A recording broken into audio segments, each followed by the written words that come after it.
कई बार बकरा ईद आ रही है, कई बहनों को इंतजार होगा भाई का फोन आए, भाई एक बार दावत दे के कहे तुझे आना ईद पे, लेकिन मीठी ईद पे भी एक कॉल नहीं आई, बकरा ईद पे भी एक कॉल नहीं आई। सालों साल बीत गए, हम बहनों को फोन न कर सके।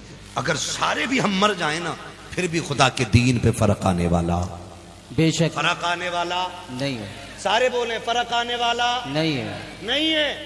आप जानते हैं और दुनिया जानती है, जब नमरूद को पता चला था कि कोई बच्चा पैदा होने वाला है कि जो मेरी सल्तनत के लिए हानिकारक साबित होगा, नुकसानदेह होगा, मेरी सल्तनत की तबाही का सबब होगा, उसने कहा मैं हूं बादशाह, काट दूंगा सारे बच्चों को।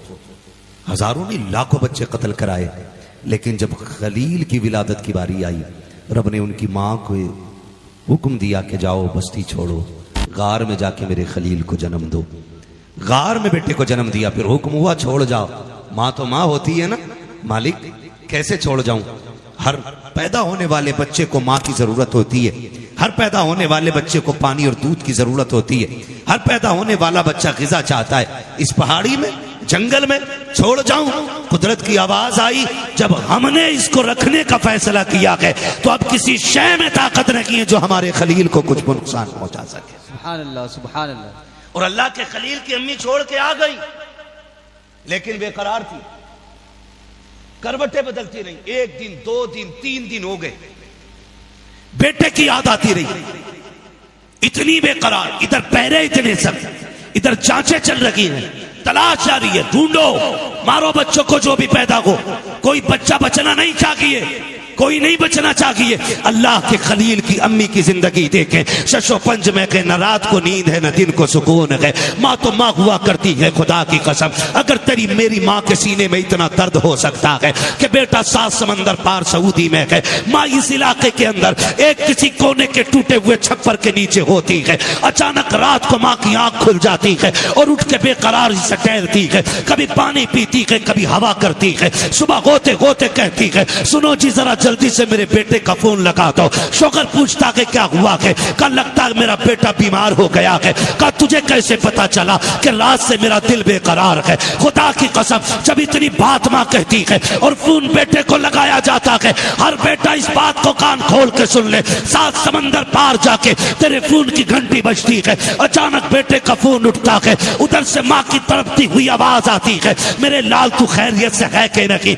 बेटा तो छुपाना चाहता है, अम्मी मैं ठीक हूं, फिर भी मां कह देती है बेटे झूठ ना बोल, सच बता तेरी तबीयत खराब है कि नहीं? जब मां इस लहजे में बात करती है तो परदेश में दुख झेलने वाला बेटा मां के लहजे की ताब नहीं लाता, फूट के रो के कहता है अम्मी रात से मेरे पेट में दर्द था, अभी तक सुकून नहीं है, हाथ जोड़ के तुमसे कहना चाहता हूं 7 समंदर पार बेटे के दर्द को मां ने यहां छप्पर में लेट के महसूस कर लिया है, मगर आज बेटों से पूछना चाहता हूं जब तुम ऐसी कमरों में लेटे होते हो और करवट में एक हाथ का पंखा लेकर के पूरी मां लेटी रहती है और वो रात भर पानी मांगती रहती है, उसके आवाज हमारे कानों तक क्यों नहीं आया करती है? मुझे बता तो सकी, 7 समंदर पार तू बीमार हुआ था, मां के दिल को पता चल गया था तेरी करवट में मां बीमार हुई है, तुझे आवाज क्यों नहीं आ रही है? और यार कितने दर्द के साथ ये बात कहूं, कितनी माएं तो रातों को उठी है पानी लेने के लिए, जब बेटे और बहू ने पानी नहीं दिया,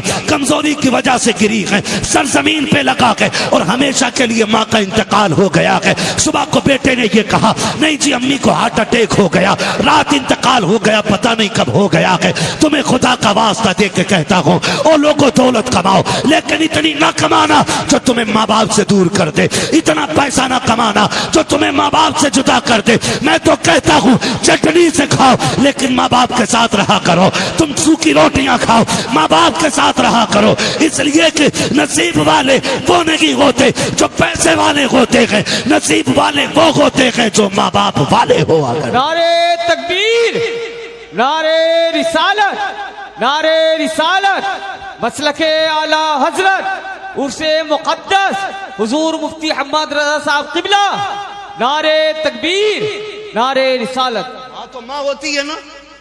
अल्लाह के खलील की अम्मी करवटें बदल रही है, मालिक मेरा बेटा, मेरा बेटा, मेरा बेटा, मेरा बेटा। फिर इजाजत मिल गई, दौड़ी गार की तरफ, जाके देखा ना तो अल्लाह के खलील ने 2 उंगलियां मुंह में दे रखी हैं। मां तो देखते ही बेटे को बेकरार हो गई, ऐसे लिपट गई जैसे बरसों की जुदाई के फासले मिट गए हों।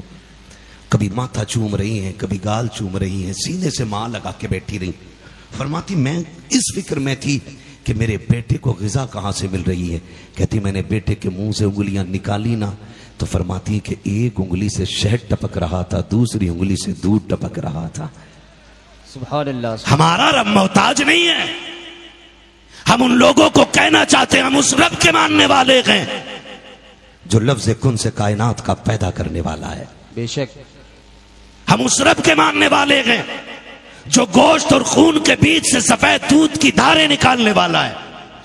हमारा रब वो है जो पत्थर में कीड़ों को रोजी दे देता है। बेशक हमारा रब वो है जिसने मोहम्मद जैसा महबूब पैदा किया है।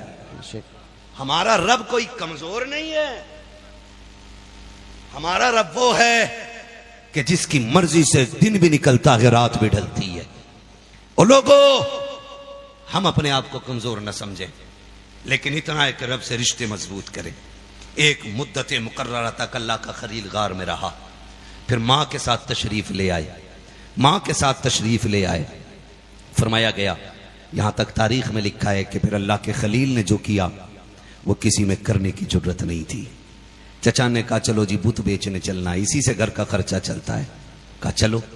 आपने ना टांगे बांधी उनकी रस्सी में और खचेड़ते हुए रोड पे लेके निकले और ऐलान कर रहे थे कि कौन खरीदेगा इन खुदाओं को जो अपनी हिफाजत नहीं कर सकते, वो किसी और की हिफाजत क्या करेंगे। कौन खरीदेगा ऐसे बुतों को जो अपनी टांग नहीं छुड़ा पा रहे हैं, वो तुम्हारी जान कैसे छुड़ा पाएंगे। किसी ने आके चचा को खबर दी, सुनो आजर जिसे भेजा है ना भतीजे को बुत बेचने, उसने सारे तोड़ डाले हैं, सारे तोड़ डाले। अल्लाह के खलील घर आए, चचा कहने लगे ये तुमने क्या किया, तुमने तौहीन की है खुदाओं की। मुस्कुरा के कहने लगे चचा आप ही बताओ, जिन्हें आटो के बुत बना के लेके जाते हो, भूख लगती है तो उन्हीं रास्ते में तोड़ के खाने लग जाते हो। जिसे बंदा खा जाए वो खुदा क्या हो सकता है। हाँ, अल्लाह ने फिर देखो खलील को ताईद अता की, मदद दी अल्लाह ने अल्लाह के अपने खलील को। अगर तफसील से बयान करूं बड़ा वक्त लगेगा। कुरान ये कहता वला नबलुवन्नकुम बिशैइन मिनल खौफि वल जू'i व नक़्सिन मिनल अम्वालि वल अनफुसि वस समरात व बश्शिरिस साबिरीन। ये कुरान का ऐलान है। अगर तुमने कलमा पढ़ा है तो हम तुम्हें जरूर आजमाएंगे। अगर तुम हमारे हो तो हम तुम्हें आजमाएंगे। काय के जरिए, भूख के जरिए, प्यास के जरिए, फलों के जरिए, जानों के जरिए हम तुम्हें आजमाएंगे, तुम्हारी प्यास के जरिए। अब कुरान ये कह रहा आजमाएंगे, तो फिर आजमाइशें आ गई है। दुआएं ये किया करो अल्लाह हमें आजमाइशों में साबित कदम रखे। ये सबसे बड़ी बात होती है, आजमाइश में साबित कदम रखे, ये सबसे बड़ी बात होती है। फिर आजमाइश अल्लाह के खलील की शुरू हुई। कितनी मुश्किल में वक्त गुजरा। आप देखो पैदा होते ही गार में वक्त काट रहे हैं, घर आए तो फिर घर वालों के नजरिए से इख्तलाफ है। फिर उसके बाद बातें बहुत हैं, मेला हुआ, बुतों को तोड़ा, कुरान ने पूरे वाक़े को तफसील से बयान किया है। लेकिन वक्त कम है, मैं कुछ और बताना चाहता हूँ। आपको आजमाया गया यहां तक कि फिर आपको आग में डालने का फैसला किया गया कि इन्होंने हमारे खुदाओं को तोड़ा, इन्हें वो सजा दो ताकि पूरी दुनिया के लिए नसीहत बन जाए। कहा क्या? कहा आग लगा दो। फिर नमरूद की आग लगाई गई, आतिश नमरूद जिसे कहा जाता है ना, नमरूद ने आग लगवाई, लकड़ियां इकट्ठा करके। आग इतनी तेज थी कि 2.5 कोस ऊपर तक उसके ऊपर से कोई परिंदा नहीं गुजर सकता था। ये तेजी थी आग के अंदर। 2.5 मील इधर, 2.5 मील उधर, कोई खरब जवार से नहीं। फिर जब फेंकने की बारी आई, सोचा किधर से फेंका जाए। सुने जरा नौजवानों, ये बताना चाहता हूं। तो फिर इब्लीस आया और उसने कहा मंजनीक के जरिए फेंको, आग में करीब कोई नहीं जा सकता। मंजनीक तैयार कराई गई, अल्लाह के खलील को कपड़े उतारे गए, अल्लाह के खलील के नंगा करके बैठाया गया जब मंजनीक के अंदर। हाँ, यही तो फिर मुस्तफ़ा जान रहमत ने फरमाया, लोगों जब क़यामत का दिन होगा अल्लाह सबसे पहले मेरे जद्द अमजद इब्राहिम को आवाज देगा, इब्राहिम तूने मेरी खातिर कपड़े उतरवा दिए थे, आज सबसे पहले तुझे जन्नत का लिबास पहनाया जाए। सुभान अल्लाह, सुभान अल्लाह। ये महबूब अलैहिस्सलाम फरमा रहे, कपड़े उतार कर मंजनीक में बैठाया गया, फेंकने की तैयारी है। जानते हो फरिश्ते आ गए, कोई ख्वाहिश, फरमाने लगे जाओ तुम्हारी कोई जरूरत ही नहीं है, कोई जरूरत ही नहीं। जिब्रील कहते हैं मुझसे कहो मैं खुदा तक जाता हूं, सिदरतुल मुंतहा तक मेरी रसाई है, जाके कह दूं रब से। तो अल्लाह के खलील ने सीधी बात कही थी, मैं जिसके लिए आग में डाला जा रहा हूं वो खूब जान रहा है। अगर वो इसमें राजी है तो मैं भी इसमें राजी हूं, मैं भी इसमें राजी हूं। फिर फरिश्तों ने कहा मालिक तू हमें इजाजत दे दे, हम जाके तेरे खलील से बात कर लें। रब ने फरमाया वो मेरा खलील है, जाओ तुम भी जाके तमन्ना पूरी करो। हवा के फरिश्ते ने कहा इजाजत दें, उड़ा के ले चलें। दूसरे फरिश्तों ने अपने अपने काम बताए, फरमाने लगे जाओ ना अपना काम करो, खलील को अपना काम करने दो। और जब आग में फेंका गया ना तो फिर अल्लाह ने हुक्म दिया या नारू कूनी बरदम व सलामन अला इब्राहीम, आग इब्राहिम के हक में ठंडी और सलामती वाली हो जा।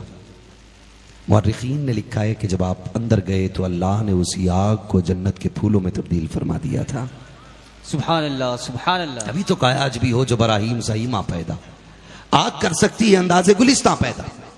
तो भाई अल्लाह के खलील गए और फिर रब ने उनके लिए ना अंगारों को भी फूल बना दिया। मेरे अजीज फिर आग से निकले, वतन छोड़ा। नमरूद ने बुला के ना फिर कहा था भाई आखिरी बार मान जाओ, मुझे खुदा मान जाओ। आपने फरमाया तू होता कौन है दावा करने वाला? खुदा वो है जो जिंदगी और मौत का मालिक है। तो वो भी गधा था आज के गधों की तरह। उसने भी कहा ये तो हम भी कर सकते। वो एक है ना, वो बड़ा बदशकला सा, वो कहता मैंने इस्लाम मिटाने की कसम खाई है। उसकी शक्ल देखो तो कुत्ते पेशाब ना करें उस पर, और वो हमारे इस्लाम के खिलाफ भौंकता रहता है। मैंने पहले ही कहा था नूरे खुदा है कुफ्र की हरकत पे खंदाजन, फूंकों से ये चिराग बुझाया ना जाएगा। समझ रहे हैं ना? तो अल्लाह के खलील को बुलाया नमरूद ने, कहने लगा भाई मान जाओ मेरी बात, मैं खुदा हूं। फरमाने लगे खुदा तो वो है जो जिंदगी मौत का मालिक है। उसने कहा ये तो मैं भी कर सकता हूं। कहा कैसे? उसने दो कैदी बनाए, मार दिया, छोड़ दिया। कहा देख इसे मौत दी मेरी मर्जी थी, इसे जिंदगी दी मेरी मर्जी से, ये भी मेरी मर्जी से हो गया। फिर अल्लाह के खलील ने समझ लिया कि इसके दिमाग में गोबर है, ऐसे नहीं मानेगा। आपने कहा सुन, मेरा रब वो है जो पूरब से सूरज निकालता है, पश्चिम में छुपाता है। अगर तू खुदा है तो पश्चिम से निकाल के पूरब में छुपा दे। मेरे महबूब अलैहिस्सलाम फरमाते कि ये जो दावा अल्लाह के खलील ने किया था कि खुदा वो है जो पूरब से निकाल के पश्चिम में छुपाता है, अगर नमरूद पलट के ये कह देता कि चलो जी अपने रब से कह दो वो ही ऐसा करके दिखा दे, तो फरमाते हैं अगर इब्राहिम ये कह देते तो रब मेरे जद्दे अमजद के लिए सूरज को पश्चिम से निकाल देता। क्योंकि जब कुर्बानी रब के लिए दी थी तो ताईद भी रब की थी, मदद भी रब की तरफ से आई थी। और मेरे अजीज अगर हम अल्लाह वाले हो जाएं तो मदद आसमानों से उतार दी जाती है। 313 बन के देखो, फिर देखो मदद आसमान से आती है कि नहीं। लेकिन क्या कहें, हमारे घरों के अंदर आज भी किले का पानी मौजूद है, हमारे घरों के अंदर आज भी थम्स अप मौजूद है, आज भी हमसे स्प्राइट नहीं छूट रही है, आज भी हमसे इजराइल के प्रोडक्ट का बाइकाट नहीं हो रहा है। जबकि वो फिलिस्तीन के बेकसूर बच्चों की लाशों को हवाओं में उड़ा रखे हैं, लेकिन हम उन्हीं की कोल्ड ड्रिंक पी करके खुद हवाओं में उड़ रखे हैं। क्या जवाब हुजूर को दोगे? अगर नहीं पियोगे कोल्ड ड्रिंक तो मर नहीं जाओगे, अगर किले नहीं पियोगे तो तुम्हारी किडनी और फेफड़े खराब नहीं हो जाएंगे। मैं तो अल्लाह की इज्जत की कसम खा के कहता हूं, जब कोई फिल्टर मशीन नहीं थी, जब कोई साइंस का कोई मिलावट पानी के अंदर नहीं थी, जब कोई केमिकल नहीं बना था, उस वक्त में न किडनी के मरीज मिलते थे, न फेफड़ों के मरीज मिलते थे, न लीवर खराब होते थे। जब से ये मशीनें लगी हैं तब से बीमारियां लग गई हैं। आज भी कहता हूं अल्लाह पे भरोसा करके तुम समर का पानी पियो, हैंडपंप का पानी पियो। खुदा की कसम हिफाजत के लिए मशीनें लगी हैं, हिफाजत के लिए खुदा की रहमतों के मकीनों तरह हक है। क्या कहने, नारे तकबीर, नारे रिसालत, उर्से मुकद्दस, नारे तकबीर, नारे रिसालत। हक है हुजूर, हक है। करेंगे इंशाअल्लाह, वादा करें सारे इंशाअल्लाह। हम हर उस चीज का बाइकाट करेंगे जो हमारे मुसलमान भाइयों के खून का सबब बनेगी। ठीक है ना नौजवानों? आज ना 2 रोटी खाई और ला भाई ठंडा ला, ठंडा ला, ठंडा ला। तुम्हारे बेड़े गर्क कर दिए इस ठंडे ने। अगर पीना ही है ना मशरूब के तौर पे तो फिर खजूर का जूस बना के पिया करो। उम्रें भी बढ़ा दी जाएंगी, जवानियां भी बढ़ा दी जाएंगी। क्या कहने, हक। ये याद रखिएगा, आज माफ कीजिएगा, कुछ भी करने के लिए डॉक्टर नहीं गालिब ने कहा था तंगदस्ती अगर ना हो गालिब, तंगदस्ती अगर ना हो गालिब, तंदुरुस्ती 1000 नेमत है। हक। ये जो सेहत है ना, ये अल्लाह की बहुत बड़ी नेमत है, अल्लाह की बहुत बड़ी नेमत है। तसव्वुर करो आखिरी सांस है और दौलत सारी रखी है, क्या कहोगे उस वक्त में? वही कहोगे ना जो उस बादशाह ने कहा था, जो पूरी दुनिया पे हुकूमत करने का इरादा लेके निकला था, जिसे दुनिया सिकंदर आजम कहती है। उस रास्ते में सांप ने काट लिया, फतों पे फतह करते चला जा रहा था, इलाके के इलाके फतह, रास्ते में सांप ने काट लिया। कम उम्र नौजवान था, जैसे सांप ने काटा सारे तबीब लग गए, लाओ लाओ भी ठीक करें ठीक करें। जहर बढ़ता चला गया, तबीब ने आखिर में कह दिया नहीं बचना नहीं है बादशाह। उसने कहा फिर ऐसा करो, क्या मैं परदेश में ही मर जाऊंगा? कहा हाँ, जहर यहां है तो फिर मरना भी यही है। उसने कहा मेरी आधी दौलत लेके किसी से कहो कि मुझे इतनी सांसें उधार दे दे कि मैं वतन में जाके मर सकूं, वतन में जाके मर सकूं। तबीबों ने और उसके हुक्मा ने कहा कि बादशाह कोई दौलत ऐसी नहीं बनी है जो किसी को एक सांस उधार दिला सके। उसने कहा मेरी दौलत किसी काम की नहीं? कहा नहीं। फिर उसने कहा ठीक है, मैं मर जाऊं ना तो मेरे हाथ दोनों बाहर निकाल देना। कहा क्यों? ताकि दुनिया को ये पता चल जाए सिकंदर को बड़ा घमंड था इस दौलत पे, जब मरा तो एक सिक्का भी इसके काम नहीं आया था। हक है, हक है, हक है, हक है। सिकंदर जब गया दुनिया से दोनों हाथ खाली थे। हाँ, तो कोई नतीजा इस दौलत का नहीं रह जाना है। अल्लाह ने सेहत दी है ना, इसकी हिफाजत करो। आपके पैर कट गए, आपके पास करोड़ों की जायदाद है, क्या करोगे उसका? आपके हाथ कट गए, आप अरबों के मालिक हो, क्या फायदा फिर उसका? कोई नतीजा नहीं है। तो इसकी हिफाजत करो, सेहत बचा के रखो। सेहत होगी तब आप दीन का काम करेंगे, तब आप दीन का काम करेंगे। और जब सेहत ही नहीं होगी तो क्या खाक काम करेंगे? 4 बजे तक पबजी खेल के सोने वाला, 11 बजे 12 बजे उठने वाला, वो कौम की तकदीर बदलेगा? जिसका बाप ही 3 बजे ड्रामे देख के सो रखा हो, जिसकी मां 9 बजे सो के उठ रही हो, उस घर का बेटा IAS IPS कैसे बन सकता है? कहने हक है। क्या यह भी जिम्मेदारी एक प्रधान की होती है? क्या यह भी जिम्मेदारी गांव के एक चौकीदार की है कि हमारे बच्चों को वो उठाए? नहीं। जब माए ताज्जुद गुजार होती है तब बेटा बाबा फरीदुद्दीन गंजे शकर बना करता है। हक है माशाअल्लाह। ये याद रखिएगा, हर किसी का बेटा साबिर कलियरी नहीं होता है। जब माए तहज्जुद गुजार होती हैं तो बेटा साबिर कलियरी होता है। हाँ, और जब माए अल्लाह की जिक्र की जाकिरा होती हैं तब बेटा मोइनुद्दीन अजमेरी होता है। जो माए 11 बजे तक सोती है, उनकी गोद में कभी सलाहुद्दीन अय्यूबी नहीं आया करते, कभी नहीं आया करते। दुनिया कहती है हुसैन ने नेज़े पे कुरान पढ़ा है। मैंने कहा बेशक पढ़ा है, आज तक कोई ऐसा कारी नहीं आया जिसने नेज़े पे चढ़ के कुरान पढ़ा हो। देखा कोई तुमने कारी? सुना कोई कारी? बोल सकते हैं तो बोले, वरना सोने लग गए हो तो कोई बात नहीं, मुझे सोने की दुआ आती है। सोने की दुआ पढ़ लें। हाँ, फिर बोले देखा किसी को नेज़े पे कुरान पढ़ते हुए? सुना किसी को? अली के बेटे के अलावा आज तक किसी ने नेज़े पे कुरान पढ़ा ही नहीं। दुनिया कहती है कमाल सारा हुसैन का है। मैंने कहा ना, कमाल सारा हुसैन का नहीं, इसमें कमाल सारा फातिमा ज़हरा का है। इसमें कमाल हैदर कर्रार का है। आप कहेंगे कैसे? वजह यह है कि मौलाए कायनात जब मजदूरी करने जाते थे, कोई बंदा नहीं बता सकता है कि जितनी देर मजदूरी करते हो दुनिया की एक बात भी की हो, बिला जरूरत किसी से बात ना करना। तिलावत हो रही है, खेत खोदे जा रहे हैं, सूरह रहमान पढ़ी जा रही है, कंधी लगाई जा रही है, सूरह यासीन की तिलावत हो रही है, बाग के लिए पानी खींच करके बागों को सैराब किया जा रहा है। इस तरह से कमाया गया हैदर कर्रार ने, उन लुकमों को खाया गया हसनैन करीमैन ने। फिर जिस माँ की गोद में परवरिश खा पाई है, उस माँ की तारीख उठा करके देखो। जब भी बेटों को दूध पिलाया है, हमेशा कुरान की लोरियां दे करके पिलाया है। तुम्हें क्या लगता है जब माँ बेटों को गोद में लेकर के कुरान पढ़ करके दूध पिलाती थी तो बेटे आंखों में आंखें डाल के कहते थे अम्मी ये तेरा कमाल है कि दूध कुरान पढ़ के पिलाती है। आज हम ये वादा करते हैं कि तेरा बेटा वो करके दिखाएगा जो किसी के बेटे ने नहीं किया। हुसैन कहते थे तूने दूध पिलाते हुए कुरान पढ़ा के, हम नेज़े पे जाते हुए कुरान पढ़ के दिखाए। नारे तकबीर, रिसालत, नारे रिसालत। बहुत उम्दा, जिंदाबाद हुजूर। हुसैन को समझने की जरूरत नहीं है। कुछ लोगों ने सारी हुसैनियत तो ढोल में ही रख रखी है लाके, सारी हुसैनियत।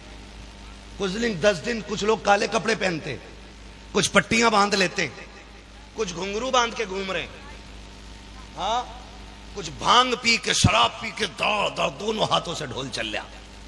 कौन है का ये हुसैनी है? कसम खा के बताओ, अगर तुम अपने बाप की मैयत पे ढोल बजा सकते हो तो फिर मैं कहूंगा तुम 10 तारीख को भी बजाओ।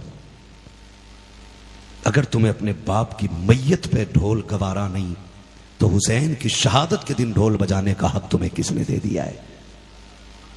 हक, एक सीधी सी बात। हक है। मेरा अगला सवाल, ढोल यजीदियों के गले में लटका हुआ था, अब हुसैनियों के गले में कहां से आया? ये ढोल इसलिए बजाया जा रहा था ताकि लोगों को तमाशा दिखाया जाए, देखो अली की ज़ैनब को हम बेपर्दा लेके आ रखे हैं, देखो सकीना के हाथ भी बंधे हैं, ये देखो 72 नेज़ों पे 72 सर है। इसलिए ढोल बजाया गया था ताकि दुनिया को तमाशा दिखाया जा सके। अगर हुसैनी है तो फिर तमाशाइयों के साथ क्यों? हुसैन वो है जिसने नेज़े पे कुरान पढ़ा है, और हुसैनी वो है जो तारीख को जाकर के मस्जिद में कुरान की तिलावत करके दिखाया। अल्लाह, हक है, जिंदाबाद जिंदाबाद, हक है, हक है। कमाल करके रख दिया हमने। और फिर शराब पी के मौलाए कायनात के नारे, शराब पी के हुसैन के नारे, शर्म नहीं आती? हमारा हुसैन वो है जिसका नाम भी पाक होके लेना पड़ता है। बेशक। हाँ, किसी शराबी को हक नहीं है मेरे हुसैन का नाम ले, इसलिए कि हुसैन नाम ही जन्नती है। हक। अगर इस पे बात करूं तो बड़ा वक्त चाहिए, लेकिन मैं ये कहना चाहता हूं अपनी कौम से, हुसैनियत कुरान की तिलावत है, ना कि ढोलक है। लेकिन हमने उसी को ना कुछ लोगों की देखा दाखी, रावजी और शियों के जो सीना पीटते हैं, ढोल पीटते हैं, हमने उन्हें देख करके सब कुछ ले लिया। ये तो सीने कयामत तक पीटेंगे, क्योंकि सैयदा ज़ैनब ने कूफे में खड़े लोगों से कहा था कि आज सीना पीट रहे हो हमें दिखा करके, तुम ही हो ना जिन्होंने खत लिख के बुलाया था और जब आ गए तो पीछे हट गए। फरमाने लगे जाओ, तुम्हें बद्दुआ अली की बेटी देती है, कयामत तक इसी तरह सीने पीटते रहोगे और तुम्हारे सीने का दर्द कभी कम नहीं होगा। अल्लाह, ये कयामत तक पीटेंगे, लेकिन हम क्यों? हम तो कुरान पढ़ेंगे, हम उनके नाम पे सबील लगाएंगे, हम उनके नाम के लंगर लगाएंगे, हम उनके नाम के भूखों को खाने खिला के बताएंगे कि जो खाने पे पाबंदी लगा दे वो यजीदी होते हैं, और जो भूखों को पकड़ पकड़ के खिलाते हैं वही हुसैनी होते हैं। करेंगे इंशाअल्लाह। इंशाअल्लाह। अब मुझे हाथ उठा के बताएं कितने लोग ढोल बजाएंगे?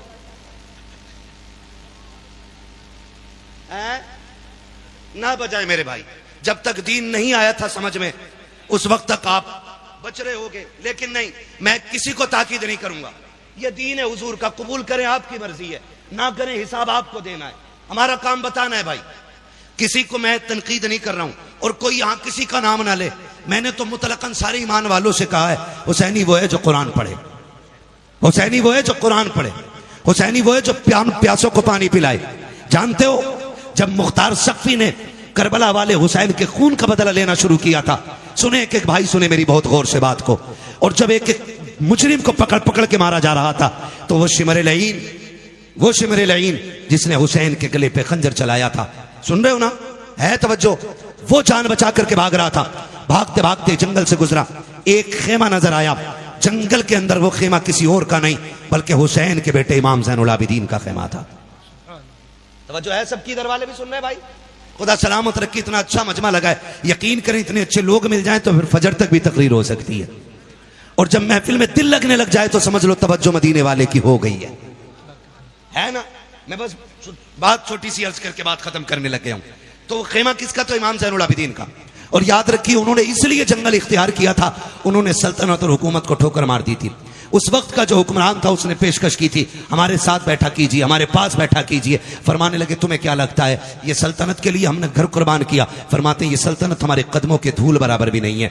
ये कह के आपने ठुकराया था और जंगल में आ गए थे, अल्लाह अल्लाह में रहते थे। जानते हो जब उस जो खेमा था उसके सामने से शिमर लईन का गुजर हुआ, उसे प्यास लगी थी, उसने सवारी को रोका और आवाज दी है कोई खेमे में? तो जानते हो इमाम ज़ैनुल आबिदीन निकले, कहा क्या बात है? कहा प्यास लगी है। अंदर गया, आपने पानी दिया, फिर कहा और लाइए, लाइए, फिर दिया, फिर कहा और लाइए, 3 प्याले पानी दिया। जब 3 प्याले पानी शिमर पी चुका, उसने कहा लगता है आपने मुझे पहचाना नहीं। कहा तूने ये बात क्यों कही? कहा अगर पहचान लेते तो पानी नहीं पिलाते।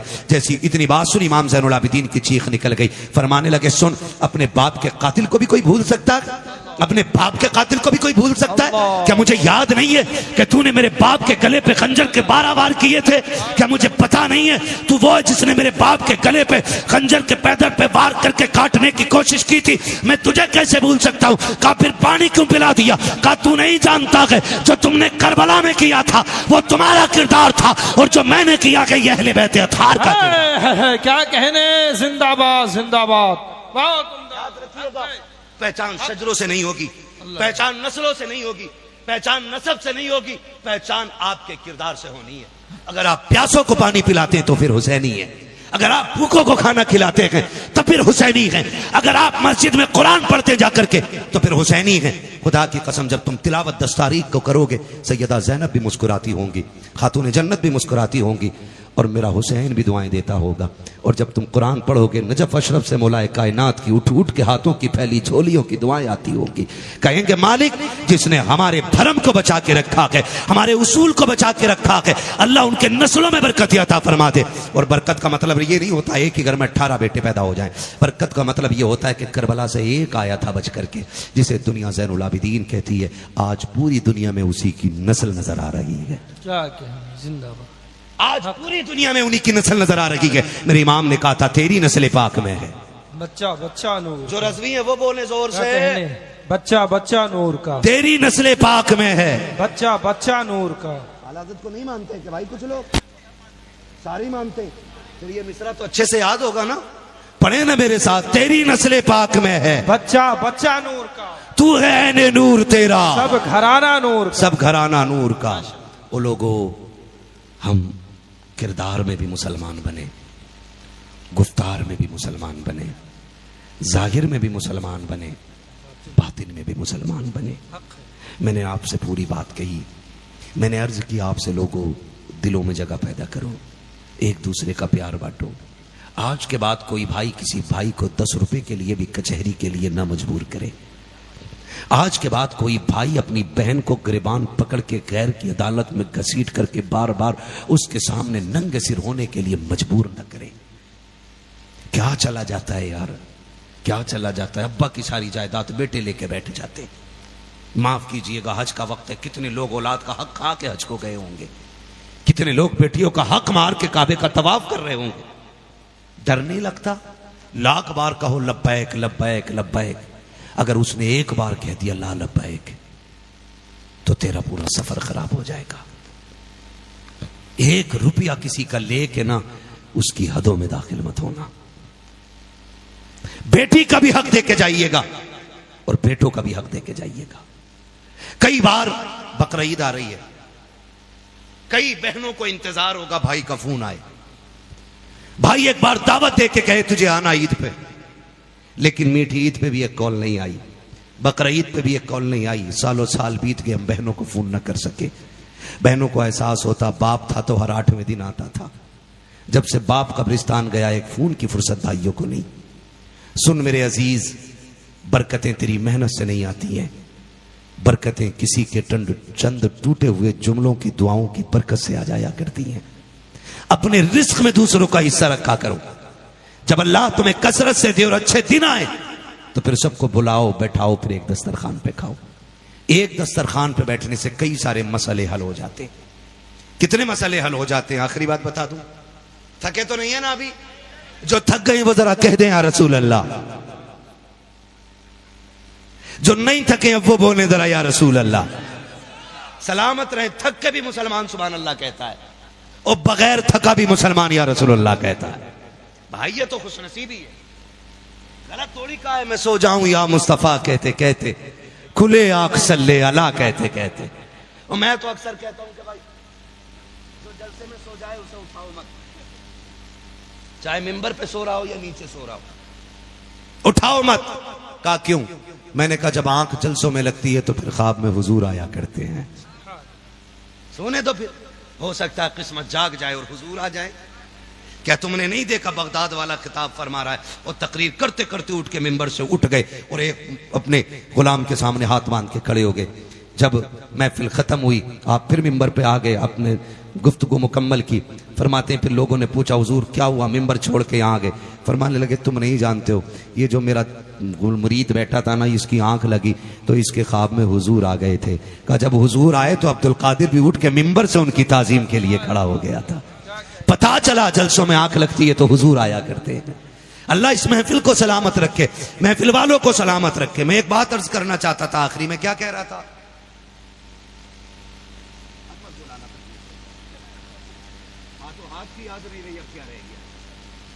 आखिरी बात सुन ले, मैंने कहा था दावतें किया करो एक दूसरे की। अल्लाह अगर तौफीक दे तो दस्तरखान पे दूसरों को बुलाओ। फायदे आके कहते हैं हजरत जी अम्बा की बड़ी याद आ रही है, 6 साल हो गए, एक दिन भी ख्वाब में नहीं आए, किधर निकल गए? कोई कह रहे अम्मा देखना चाहता हूं, कोई दुआ बता दो, तुम तो बड़ी तकरीरें करो, अम्मा देख लूं मैं ख्वाब में। तो मुझे ख्वाब की दुआ तो नहीं आती है, अलबत् जागते हुए देखने का तरीका एक मैं बता देता हूं। जागते हुए अगर माँ बाप चले गए और उन्हें देखना चाहते हो तो एक दिन दस्तरखान बिछाओ और सारे महरम लोग बैठे हो, एक भी गैर महरम ना हो, सिर्फ भाई बहन सारे एक दूसरे को दावत दे के इकट्ठे होकर बैठ जाओ और फिर मुस्कुरा के खाना खाना शुरू करो, एक दूसरे बात करना शुरू करो। फिर आप नजर उठा के सबका चेहरा देखना। ख्वाब का तो नहीं पता, अलबत्ता जब कोई बहन मुस्कुरा रही होगी तो उसकी आंख में, उसके चेहरे में मां का चेहरा नजर आने लग जाएगा। और कोई भाई कोई बात रोब के साथ कह रहा होगा तो उसके लहजे में बाप का लहजा दिखाई देगा। जब कोई प्यार से शफकत से छोटा भाई बड़े भाई की तरफ अदब से देखेगा और बड़ा भाई कहेगा यार खाना, जब उसके ये जुमले होंगे उसके इस जुमले के अंदर बाप की मोहब्बत और शफकत नजर आएगी। और जब बड़ी बहन छोटे भाई के कंधे पे हाथ रख के कहेगी कमजोर हो गया है मेरा शेर, देखना उसके जुमलों में माँ की मोहब्बत नजर आएगी, माँ का लहजा नजर आएगा, माँ का प्यार नजर आएगा। छोड़ो यार दुआएं करके कब्र वालों को देखना, जमीन पे दावतें करो, अल्लाह जीते जागते तुम्हें माँ बाप की ज़ियारत नसीब फरमा दे। जिंदाबाद जिंदाबाद जिंदाबाद करेंगे इंशाअल्लाह। अल्लाह ताला हमें अपनों से मोहब्बत करने की तौफीक अता फरमाए, अपनों से प्यार करने की तौफीक अता फरमाए। बस जो हुए अगलात उनको माफ फरमाए रब कायनात। जिंदगी ने दिया साथ, फिर होगी मुलाकात। चमन रहा